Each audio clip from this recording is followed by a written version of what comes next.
couple problems in North Carolina, so we had to been running back and forth around there. But kind of good. So how's your father? He's doing real good. I just got done talking to him on the other radio, on the little DMR HT. He's doing good, doing real good. Just he does the volunteer work. He's retired, but he does volunteer work at a hospital 1 day a week in the emergency room, and also does volunteers at an animal shelter 1 day of the week too. So keeps him busy, you know. Yeah, he's doing real good. Just you gotta cut the grass a couple months ago. Wow. Try to get out there. I guess he's once the heat dries off, and get in and get out. He's got 6 acres over there in Jersey, so. Okay then. Yeah, man. I cut out front of the house. Birthday. I was in North Carolina. My aunt. Around the house to do. I'm about 90 years old this morning, so. Then I had to go back like last week.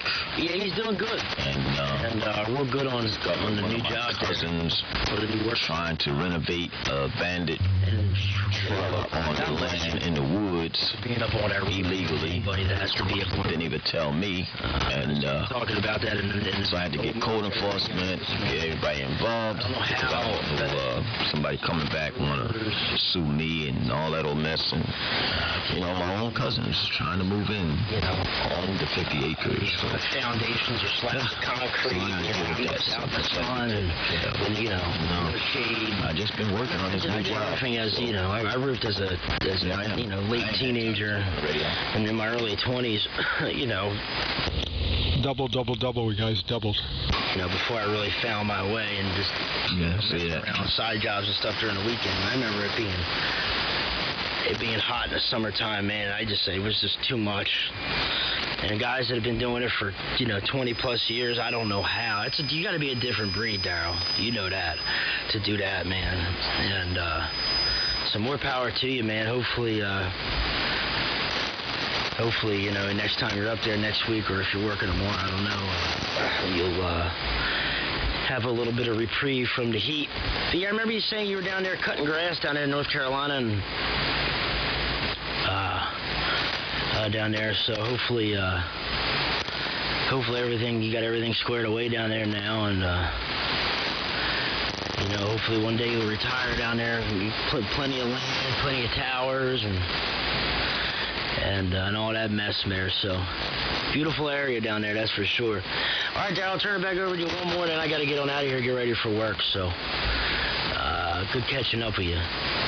KD2AFL, W3MMR. Had plenty of high power transmitters. Yeah, we was doubling Perry. Oh man. Okay. All right, Perry. W3MMR. We're gonna get out of here too, and man, I can feel the heat, especially with this T368 on. Wow. I'm gonna have to go get me one of those transistor radios.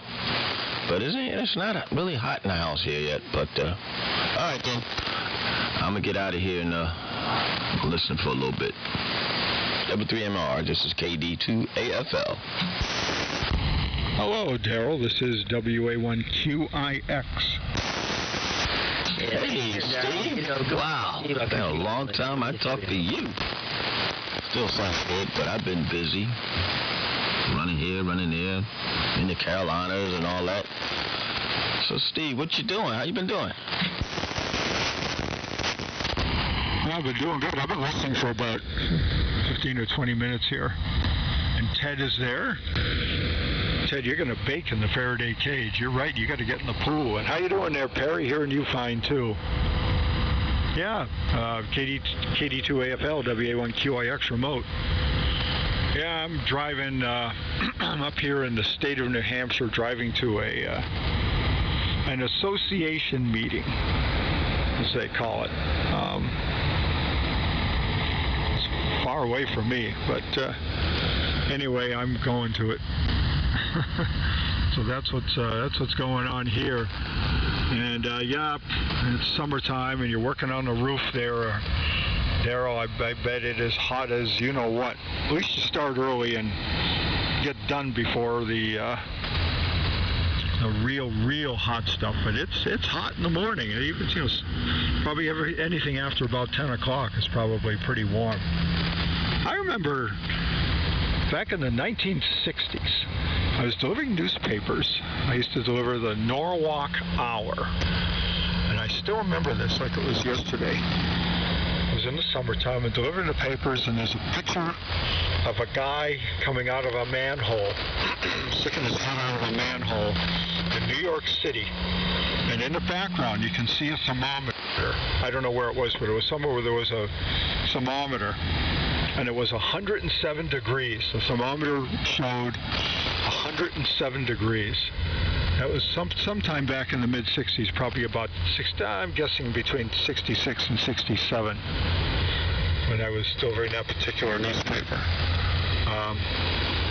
So I know it gets pretty hot there. It's supposed to be hot here today. I mean, even up in New Hampshire, it's supposed to be 93 or something like that. Anyway, good to hear you, and interesting on the everything that's going on. Well, Daryl, hopefully you got air condo in your place there, and nobody will melt, because the tube rigs do throw some heat. Class C rigs are a lot more efficient, particularly when they're not transmitting. They only use about 15 watts of power. But it all works. It's all good. It's all AM. Let's see, Perry, I hope you're hearing me. I'll throw it over to you. Hopefully things are well with you. I was listening to you and Daryl doubled there for quite a while, but I could actually hear both of you because you were so close in frequency. And you were fading, both of you were fading up and down. So sometimes you were stronger there, Perry, and sometimes you were stronger there, Daryl. Anyway, W3, measles, mumps, and rubella. This is WA1QIX, remote control mobile.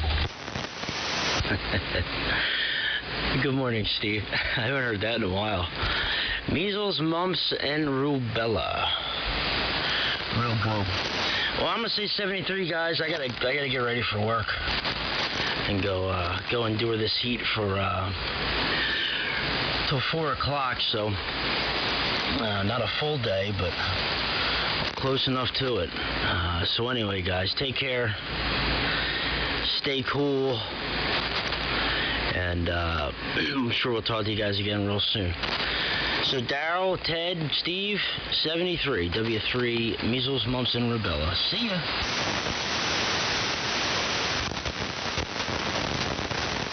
Okay, Perry. Yes, Steve, I'm doing a new job. It's called the medical lab, some kind of medical corp building. And we only on the roof. This place is huge. And the ductwork we putting on top of this roof, the sides are 86 by 120 wide by 56 inches long. That's pieces. And we putting them all together. It's like 90 pieces. Oh, man, and it's heavy. We're using these lifts called 520s, and we have to use 4 of them at some time to lift it. Put it on top of this iron racks, like a rail to hold the duct up on top of the roof. And cement roof. Oh, man. But we start early. But it's hot. All right then, Steve. WA1QIX. I'm gonna be listening for a little bit. But and then the niggas are bad. The sun reflects off the metal, and it is hot. I mean, the metal get hot. All right then. Sounding good in that mobile. KD2AFL. I'm out. Yeah, very good, Daryl. KD2AFL, WA1QIX remote control. Yeah, that sounds like quite the job there. Boy, interesting stuff though. All those large, heavy pieces. I don't know anything about that sort of stuff. That's pretty cool. I just deal with the bits and bytes and networking and all that wonderful stuff. I had to go down to one of the Bose stores yesterday and look at their network. It's totally misconfigured. They're having all sorts of problems. And this is a big store. It's one of the biggest Bose stores, really big. Down there, where is it? Rentham. So, anyway, kind of interesting, some of this stuff. But way different than what you're doing there with all the heavy iron and all the stuff you're moving and hooking up and all that. Anyway, all right, if you're going to sign out, we'll look for you later. And have a great rest of the day. And as I say, don't melt, right? No problem. It's already hot. According to the thermometer in the truck here, it's 81 degrees. And I'm in New Hampshire. I'm in central New Hampshire. KD2AFL and any group. And Perry, you have a great day as well. You're still listening. And Ted is listening all the time. WA1QIX remote control. Yeah, WA1QIX, I-1G.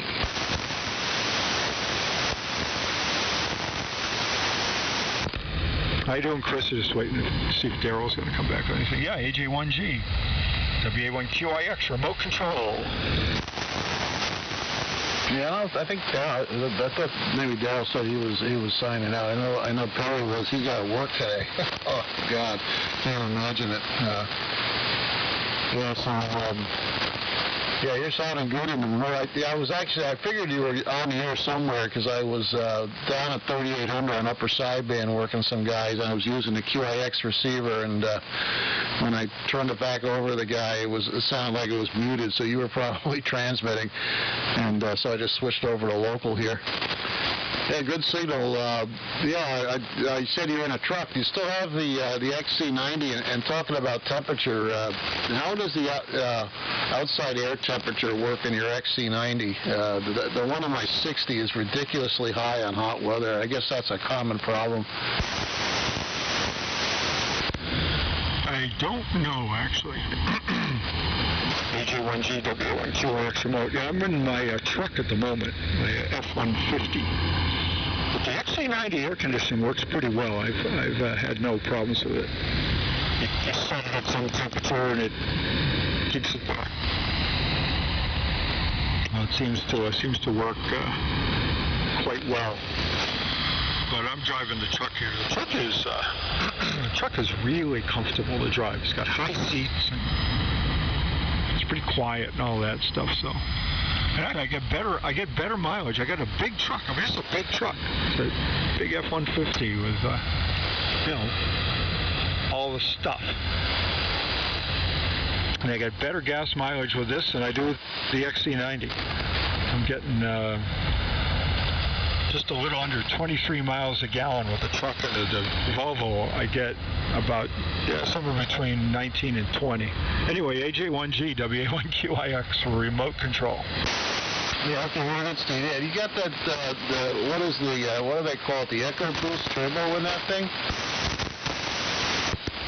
Yes, yep, it's got the EcoBoost V6, losing packets, V6 engine with the, all that stuff. I don't remember if this one has the turbo, but it's the EcoBoost engine.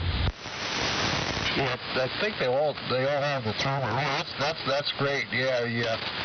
Well, a friend of mine down here has one of those, and I think he got, let's see, what did they go to aluminum bodies? He's got the last steel body version of the F-150 with the Echo Boost, and he's getting, real high, mid-20s mileage out of that V6. And it pisses me off because I got my little Tacoma with a 4-banger, and the best I can do with that is about 20, 22. And, if I'm making a run up to like Nearfest or something, the best I've ever done with that is 22. And I got it, the 4-banger, to get the better gas miles, and it turns out the V6 Tacomas are better than that also. But the XC60, that thing is fantastic. And like most of the most of the European vehicles now, they're all going to 2-liter turbochargers, and I'm consistently getting well over 30 on the highway. You know, in some cases, you know, on extended runs, if there's not too many hills involved, you know, you're 35 miles a gallon in that thing. And you know, I'm glad the Volvo finally shifted over to a good gas mileage. My old XC70 was like you, I was getting low 20s. But the F-150 probably does have a nice ride. That's one thing I noticed, that the Tacoma with the big fat tires has got a lot nicer ride than the over potholes and things like that than the 60, which is, it's got an okay ride, but it's got the low profile tires and doesn't provide a lot of damping. And the AC works great now. You know, what I was talking about is the outside air temperature on that 60 is ridiculously, you know, for a Volvo, everything's usually very precise. That's one thing where they really blew it. I think it's mounted in the right side, the passenger side mirror cowling, and it must pick up all the heat that, you know, radiates from on the catalytic converter or something from, you know, against the pavement on a hot day. And I was noticing it was about 20 degrees high, and you know, checked on a, you know, Volvo forum, and they said, yeah, they're all right. But you're off too, and great signal again this morning, AJ1G. Oh, the outside temperature indicator. Yeah, it's inaccurate on my XC92. AJ1G. I didn't exactly know what you meant. AJ1G, WA1QIX remote. Yeah, very good.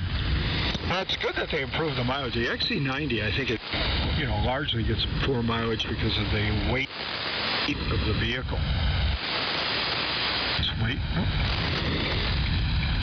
I'm in a weak spot here. Hopefully you can hear me okay. It's just a heavy car. It weighs a lot. I'm going to a Mirror Lake, the so-called Mirror Lake Estates Association, as opposed to the Mirror Lake Protective Association. I'm going to the Mirror Lake Estates Association annual meeting. It's a homeowners association associated with, oddly enough, Mirror Lake, which is where the new house is. Well, it's not new to me. It's an old house that needs a lot of work that I'm supposed to close on Wednesday. But I figured I should probably go to the association meeting and listen and say hi to people and all that stuff. Not that many people in the association because Mirror Lake has a lot of conservation land, so at least half of the shoreline around Mirror Lake is undeveloped, maybe even more, a little more. So it's not like there's tons of houses. I mean, there's probably, well, I don't know exactly how many houses there are, but anyway, it's not like some places where every square inch of shoreline is developed. So that's where I'm heading there, Chris. I wonder if you're officially retired yet. I think you probably are. AJ1G, WA1QIX remote control in Concord, New Hampshire. Yep, we're in Concord right now. Yeah, okay, outstanding. Is Mirror Lake in Concord? No, Mirror Lake is in the town of Mirror Lake. It's part of Mirror Lake. Some part of it is in, or maybe it's all in Tuftonboro. It's right on the Wolfboro-Tuftonboro line, right next to, like literally right across the street from Lake Winnipesaukee. Mirror Lake actually drains into Winnipesaukee, so it's right up there at the Lakes region in New Hampshire, if you know anything about that. Right along 109? Well, okay, very good. Yeah, my son Dave's brother-in-law is just selling a place up in that neck of the woods. And I know there's a closing on it. That'd be bizarre. I don't know if he's on Mirror Lake, but I know he's up in that general area. He's got two houses side by side. He's selling one and actually selling both. But yeah, it's a nice area up there. Good luck to you on that. And HOAs, don't tell them at the meeting what all the antennas you plan to put up, or maybe up here a little now because there's going to be enough acreage an issue. Good luck on that, and it sounds like you're going to be moving up there permanently, or is this going to be like a getaway place? Eventually, be living there at least in the summertime. It's a retirement destination. The Wolfboro is a very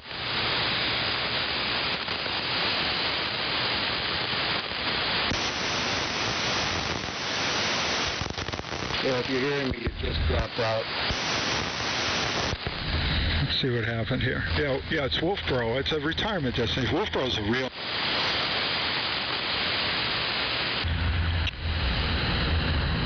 I think in the city. I think in the middle of Concord.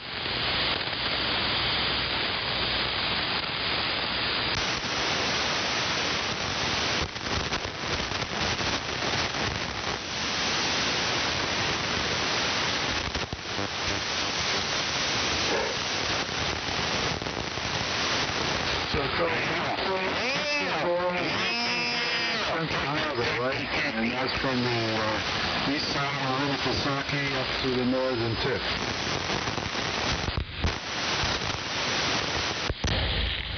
Hang on, make sure I'm not doubling. You think in the middle of Concord you would actually have good cell coverage. It's a big city. It died right in the middle of there. Anyway, that's where it is. It's right part of Wolfboro. So, anyway, the HOA doesn't say anything at all about antennas because, I mean, it's not apartments or anything like that. I mean, people have, they have property. Most of the houses have between, somewhere between a half an acre and 1 acre or 3/4 of an acre. But this particular place has a little more than 3/4 of an acre, which by my standards is a pretty small lot, but by lake standards it's a pretty big lot. So yeah, there's no restrictions on antennas. There's a lot of restrictions on stuff you can do and can't do. The kind of house you can build is specified, and well, I mean, not specifically, but there are standards about, how many story building you can put near the lake, and how many buildings you can put on the property, and that's good. They do that to maintain the aesthetic, sort of the thing. And there's stuff like that, but there's nothing about antennas, so that's a good thing. Yeah, okay, very good, Stephen. And to your question, not quite. It's all official, and in 2 weeks from now, I will be retired. August 2nd is the official end date.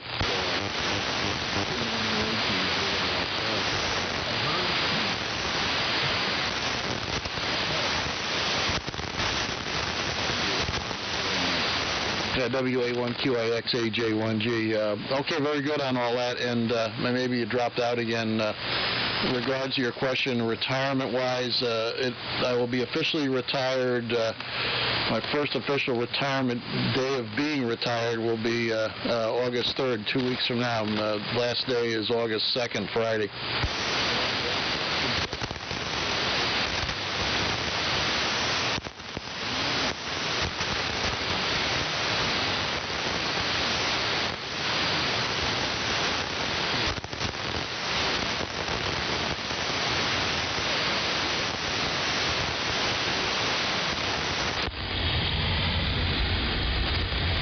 Try to upload data. It seems to take my connection. I've had this trouble in New Hampshire before. The cell coverage up here is totally different than it is in Massachusetts. It's like really spotty. Okay, did you get what I said about that? Yeah, that's great. August 2nd. So, are you counting the days, or okay? Yeah, it's just trying to wrap things up for the most part, odds and ends, turning over work and things like that. And I gotta call my pension people and get that pension faucet turned on this week, and and they're pretty much all on automatic autopilot at this point. Yep, very good, very good. Very good, you got a pension, so we do not have such a thing, no pension. Yeah, excellent. Well, now you got to, I guess the big challenge is keep yourself in good physical shape and find good stuff to do when you're retired. Yeah, I know as far as the first one there, yeah, not being at work is going to definitely allow me to shed some weight. I know that when I'm home at work or I'm home doing stuff, I'm more active and I'm not around. Snack stuff in the office and people bringing stuff in, going to the cafeteria for lunch, I can do way better. And in fact, I probably lost 4 pounds last night this morning alone with all the heat. Yep, probably. Well, that's cool. And Diane is really active, so she'll keep you going. Oh yeah, we got lots of projects going on. We got 4 years of investment in the landscaping here alone. It'll be 4 years and a half for this October, and we've got a lot of projects going. I was going to do a carpentry project today, but it's just too hot. I think I'm going to just get work done and stay cool by power washing lawn furniture. Get all the decks.